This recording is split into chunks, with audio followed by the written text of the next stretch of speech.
So hi, my name's Robert. This is Shaquille, Jasmine, and Aya.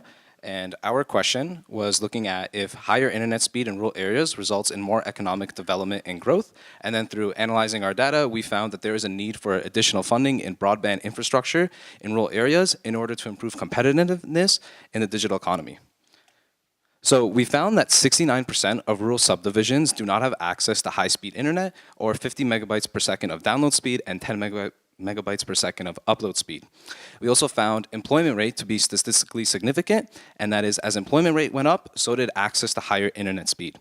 We do want to say that looking at economic growth over time would be useful. However, our census data only looked at 2016, but we were still able to find some interesting observations. So as you can see from this map, the yellow subdivisions are ones that have access to high-speed internet, and the ones that are grayed out do not have access. So none of the territories have access to high-speed internet, and almost all of Saskatchewan also does not have access to high-speed internet. And then if you look at more urbanized provinces like Quebec or Ontario, there is more high-speed internet essentially. So GDP is a way to measure economic growth. The fields on the right side are fields that require internet access, and this is how these provinces contribute to the GDP in these areas. As we can see, Saskatchewan is behind all other provinces in GDP in these internet-related fields. Our findings found that only 2.4% of Saskatchewan subdivisions have access to high-speed internet. So when comparing a province like Quebec, that contributes largely to Canada's GDP in internet-related fields, Saskatchewan is significantly behind. However, Saskatchewan has the highest GDP in an area like agriculture. With society becoming more digital, to remain competitive with the rest of society, areas like agriculture is also becoming digital. So with this, this will also help with keep diversity in the labor force. So some current initiatives is the CRTC, which is the Canadian Radio, Television and Communications Commission, and the target for this is by 2021, 90% of Canadians, for them to have 50%, to have adequate access to internet. So that being is 50 megabytes per second of download speed and 10 megabytes per second of upload speed. One of the ways that they're achieving this is by the Connect to Innovate program, which is basically investing up to $500 million by 2021 to ensure that 300 rural areas are receiving high internet speed connection. And this is basically to ensure that more individuals are likely to have the same opportunities as those in urban areas where the digitalized industry is increasing.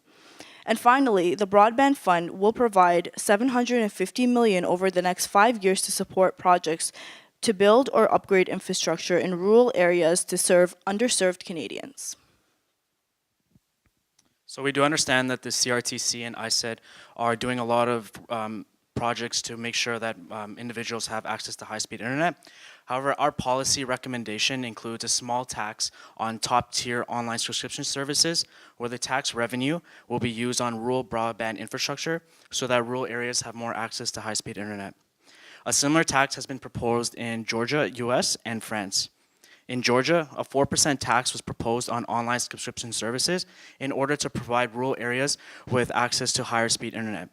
Research showed that this proposed tax could generate up to 310 million USD in tax revenue by 2024. So I'll use Apple Music as an example of how our proposed policy will look like. Currently, it costs $9.99 a month to use Apple Music. If we were to put a 4% tax, like Georgia proposed on the price of Apple Music, we would be charging consumers an additional 40 cents a month. With the revenue generated from the tax, the government will use that money to support broadband infrastructure in rural areas. This tax will benefit producers since more people would have access to their online services. Consumers would have to pay more for these subscription services. However, studies show that society is more likely to support taxes when they know it will benefit the rest of the public.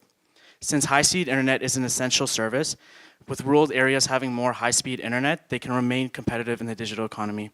Thank you for listening to us.